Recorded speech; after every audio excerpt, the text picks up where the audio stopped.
And this is important because it seems to be this is what your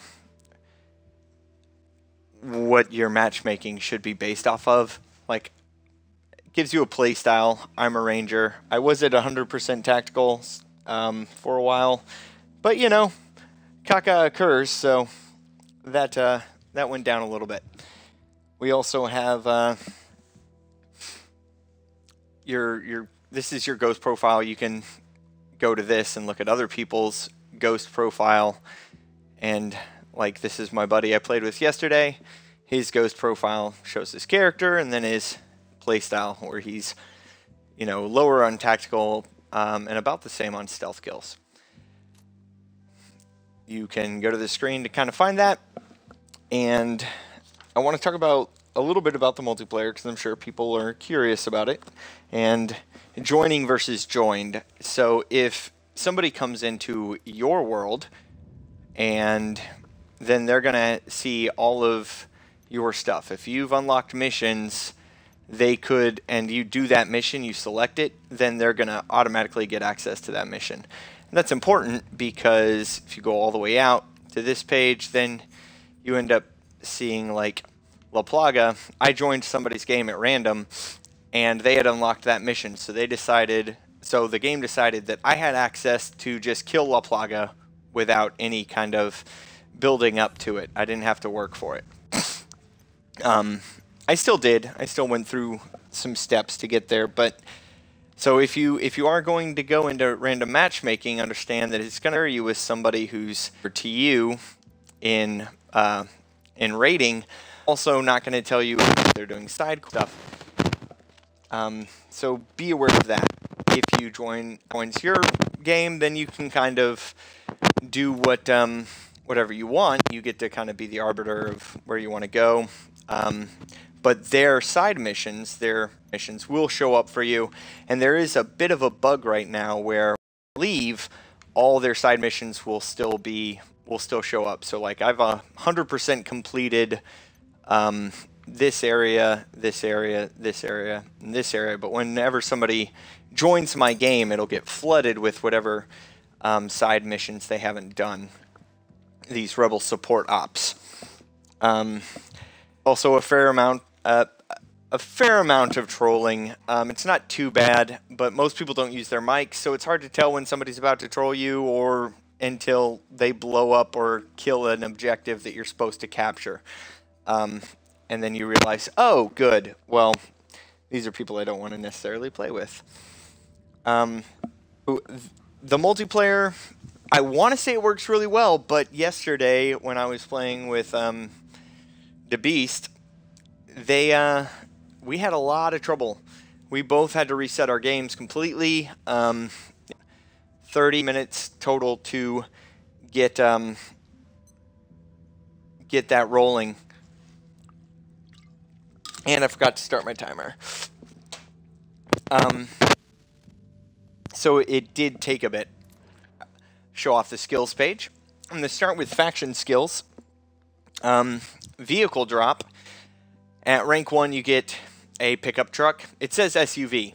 It's a pickup truck.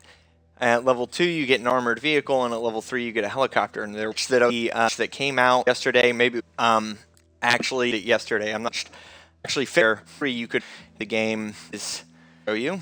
Go to your view. You can actually hitting your left and right D-pad to pick what you want to be dropped. So got to give credit where credit is due. Ubisoft fixed that issue before I could actually make a big deal out of it, which I like.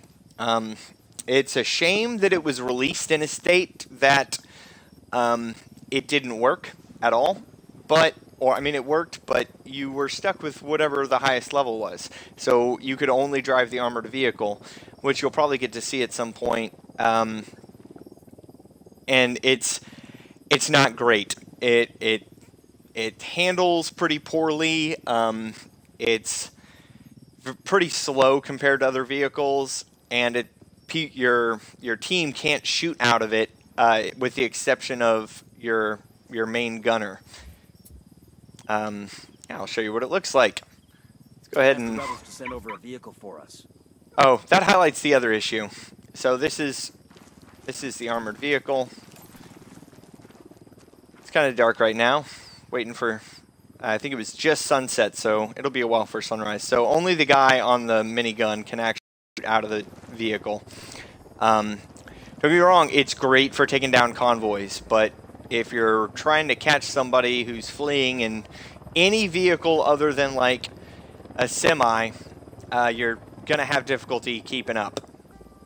Let's just say that. Although it is a tough son of a bitch. It takes a lot to bring that thing down, which is good. So back to skills. These are really good. Spotting is kind of, I don't know. I don't really use it that much because I do a lot of recon. I'm 96% tactical or whatever I'm at right now. So. But it is good in a pinch if you're surrounded and you don't know where any of the enemies are. You can drop that right on yourself and it should give you a good idea. Diversion is good for calling in a flanking element. It actually says it right there. Small rebel flanking element, large rebel, or largest rebel flanking element. So if you're spotted, you can drop that at like the front gates and everyone will rush over to those guys and that'll give you a chance to hide. Mortars are really good. As long as there's no civilians around.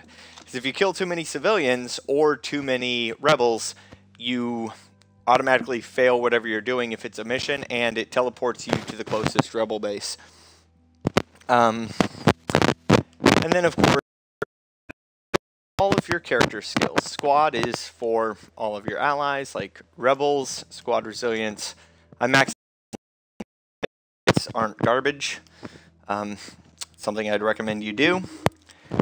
Then you have your goal. I'll just hover on each screen. You can read it yourself. I will highlight the thing on the far right is your master skill. You have to have 1 point in everything to unlock that. Or it's your epic skill.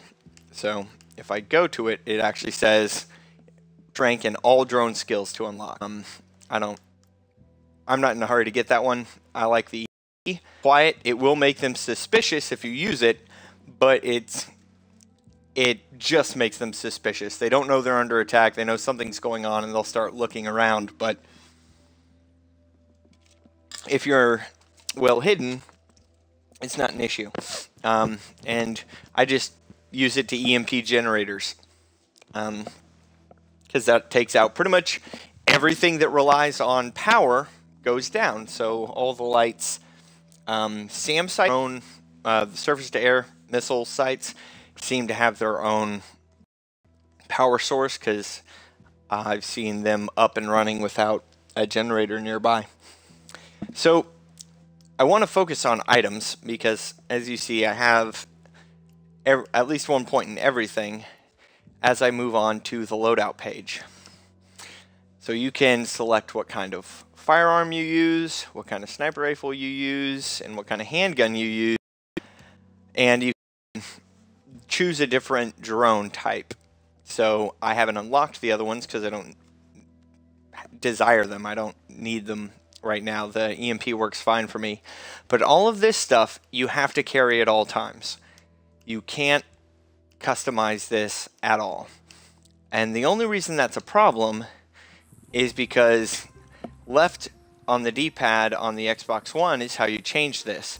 So you have to scroll through this big menu. I'm on flashbangs. I've got one. I need grenades. No, there they are. Shit, I passed them. I have to go through my whole list again. Now I have my grenades. The drone is up. And that's kind of an issue for me. I don't like that I can't customize my kit beyond a certain point. I can only choose my weapons and drone. The diversion lure, I'm sure some people need it to be stealthy or it's useful to them, but I don't use it. The flare gun I have never used because it would bring people down on me. I don't want to be seen, much less ask more people to come and find me. So I don't like that. And notice it says enemies. It brings enemies to you. It doesn't alert the rebels that you need help. That's what your faction skills are for calling rebel backup. This just makes enemies come to you. And you can't unequip it. Mines obviously have no friend or foe on them, so they will kill civilians if they're stepped on, or kill you if you drive over them in a vehicle. So I don't necessarily like mines, except in very specific circumstances. Flash grenade's pretty good. Frag grenade does exactly what you would think it would do. And C4 is okay, except for the way that you activate it. C4, if you deploy it, and you deploy it by tapping it, but if you hold it down to try and aim, it makes any C4 that you planted go off, instead of, say, doing something intuitive like bumper and waiting until the target's in range and then clicking the right bumper to set it off. If you hold it down, it just goes off after a very short time window, which is a pain in the ass if you're trying to set like more than one up, and you know, you want to click once for the first one to go off, click a second time for the second one to go off, or anything like that. So I'm not a big fan of that, but I do want to highlight some things I am a fan of on the loadout page. So again, I'm using the 5.7 USG, and I want to say look at parts. Well, I don't want to equip that. Let's see. Oh, at peel. I don't have this. It's locked. But it tells me I need to explore Barvechos to unlock it. So I already know exactly where I need to go on the, or I have a good idea of what region I need in order to find this, which is really, really cool. And it's the reason that my R5 is kitted out the way that it is. I went and found the at-peel, the extended mag. I went and found the scope for a different weapon before I stumbled across this one. Anything you're looking for, that compensator 2 is what I've got on it. Let you look at my page here. I kind of want the foregrip V2 just because of nostalgia. And it's in Pucara. So if I wanted to get this, get a little bit more accuracy and a little less handling, I could. I could level things out a little bit more with this, but I like this the way it is. I don't feel the need to tweak it. It's very, very small differences. I think it's mostly cosmetic at this point, which is why I kind of want that one. There are a wealth of paint presets you can go through, but I don't want a big, you know, shiny frickin' firearm.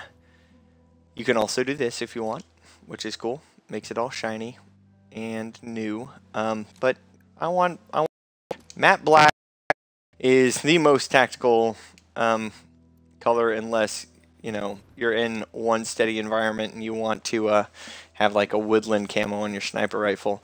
Cover it in some ghillie crap to hide the barrel, and put a little nest in your scope to prevent, you know, other snipers from seeing the glint. That's if you want to get really technical and fancy.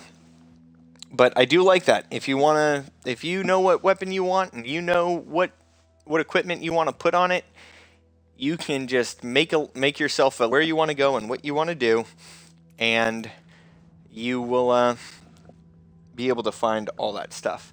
So I've shown off the map a little bit, 100%ed this area. So I want to show you kind of how you unlock your map, because I've got a few things unlocked here, but it's mostly blacked out.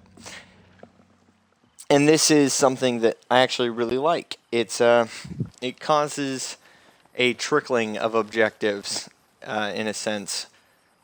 That's 339 meters. I have max range on my drone, but that's going to be a little bit out of range for what I want to do. By the way, if you were wondering, the reason I wanted the at-peel sight is it makes your laser sight visible in night vision, which I really like. I think it's cool. It lowers the handling of the weapon because I guess it's quote-unquote cumbersome, but like, it really doesn't. That's just something they do to play with stats, I guess.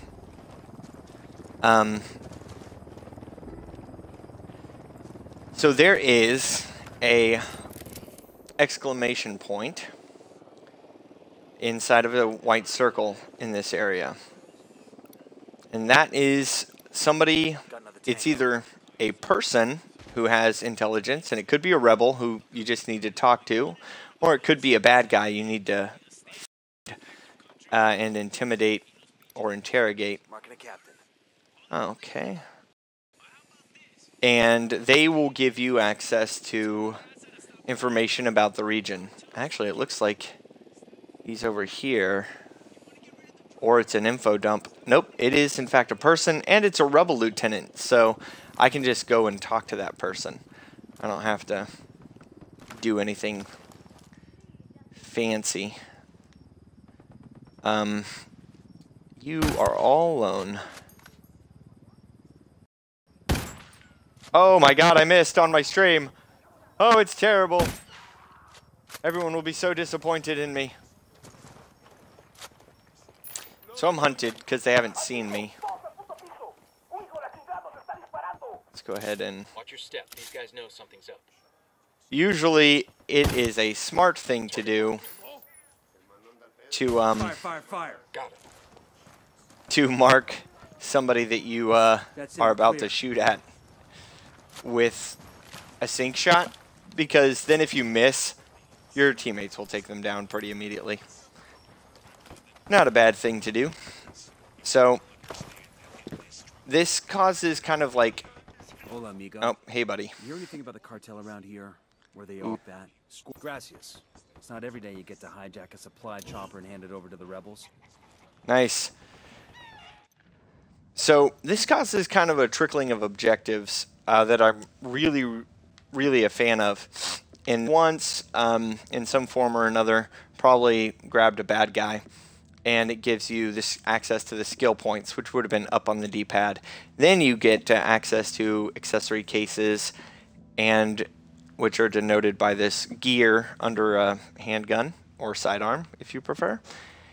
And new weapons, which is denoted by a sidearm with a plus sign under it. So you can find out where different that stuff is. And then if you want to fill your map a little bit more, you can find out where the side missions are, but it lets you choose what's most important to you at that time. Like normally I would have gone for the faction missions because I've almost got them maxed out on level. But if I go to my skills page, you can see that I'm pretty low on fuel, which is 925. Next to that is medicine at 14k, comm or signal at 2350. And last but not least, food at 4850. You need a combination of that plus where I have a 1 and an up arrow. Those are your skill points. You need a combination of skill points and materials in order to level up any of your skills, and they get pretty high up. In the later game, like Born Leader level 5, I believe, cost 5 or 6 skill points and 11,000 signal. So detection is a good example. 6 skill points and 10k medicine. So I can afford it because I have enough of the material, but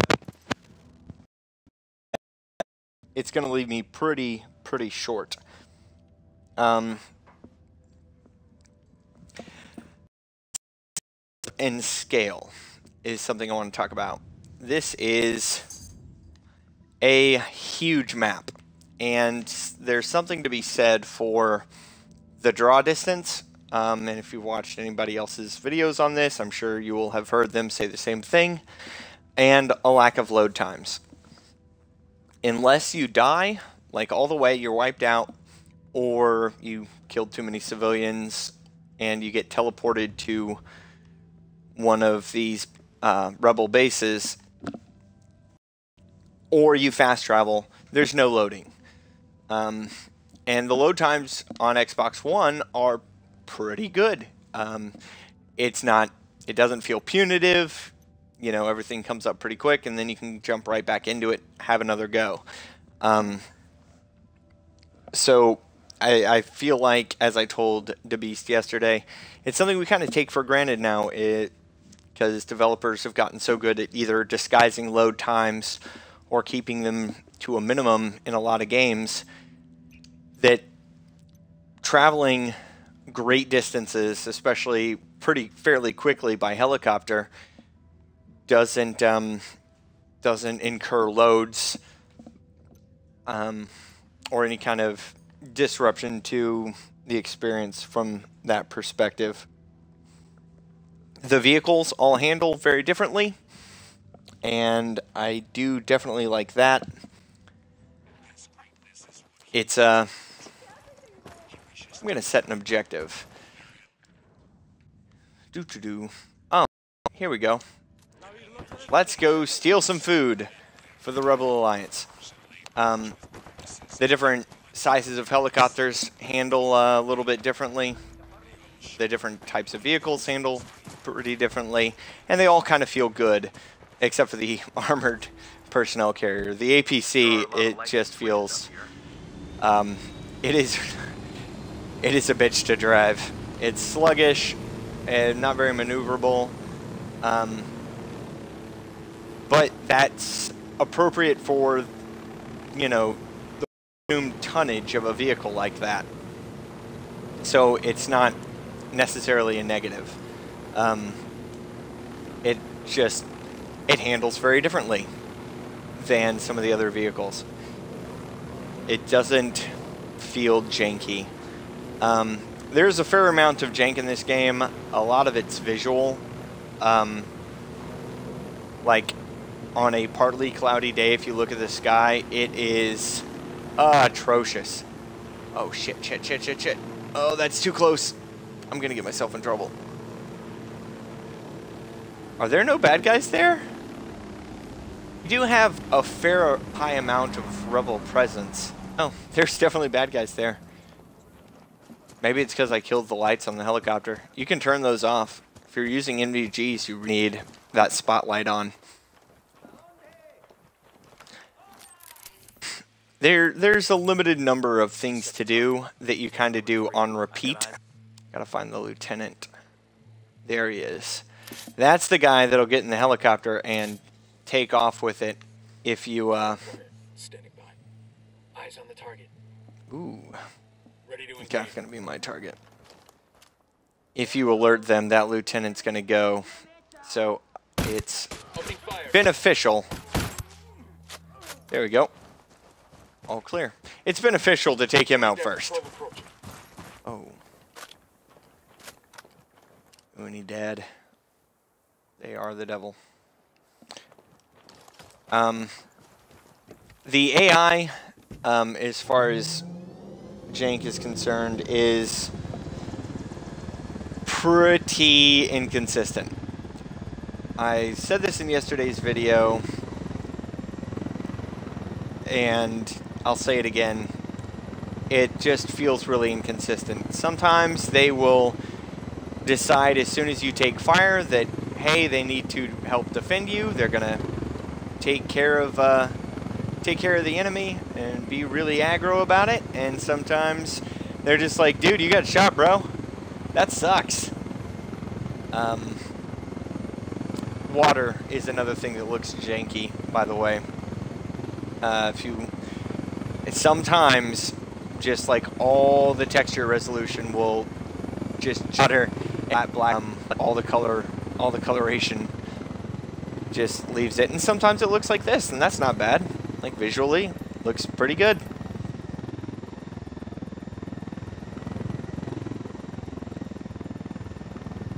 I'm so trying hard not to land this on anybody, but they're not showing up. I should discuss lack here in these. I don't necessarily care about how fast I'm going, but an altimeter would be nice. Like when I'm trying to suddenly drop, 20 feet when I felt like I was like 5 feet off the ground. But other than that, hey, cool.